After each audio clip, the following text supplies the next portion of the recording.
કડી police મથક વિસ્તારના લક્ષ્મીપુરા ગામથી બોગસ પ્રેક્ટિસ કરતો ડોક્ટર એસઓજી પોલીસે ઝડપી લીધો।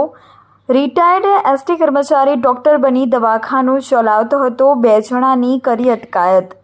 કડી પોલીસ મથકના હદ વિસ્તારમાં આવેલ લક્ષ્મીપુરા ગામે એક રિટાયર્ડ એસટી કર્મચારી છેલ્લા ઘણા સમયથી ગેરકાયદેસર રીતે ડોક્ટરની ડિગ્રી વગર દવાખાનું ચલાવતો હોવાની એસઓજી પોલીસને જેની ખાનગીમાં બાતમી મળતા સ્થળ ઉપર રાજપુર પ્રાથમિક આરોગ્ય કેન્દ્રના મેડિકલ ઓફિસરની ટીમ સાથે રાખી તપાસ કરતા 2 ઇસમોને ગેરકાયદેસર લોકોની સારવારની પ્રવૃત્તિ કરતા ઝડપી લીધા હતા।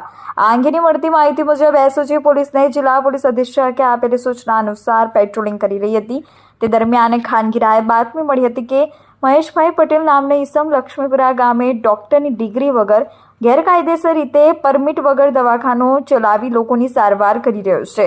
જે અંગેની પોલીસે ખરાઈ કરવા સ્થળ ઉપર તપાસ કરતા સ્થાનિક રાજપુર આરોગ્ય કેન્દ્રના મેડિકલની ટીમ સાથે રાખી તપાસ કરતા ગેરકાયદેસર સારવારની પ્રવૃત્તિ કરતા મહેશભાઈ હિંમતભાઈ પટેલ રિટાયર્ડ એસટી કર્મચારી તેમજ પ્રવૃત્તિમાં મદદગારી કરતા ભવાયા નાયક ભીખાભાઈ ગાંડાભાઈને એલોપેથિક દવાઓ મેડિકલ સાધન સામગ્રી સાથે ₹11,182નો મુદ્દામાલ જપ્ત કરી બંને ઇસમોની અટકાયત કરી કાયદેસરની પોલીસે કાર્યવાહી હાથ ધરી છે।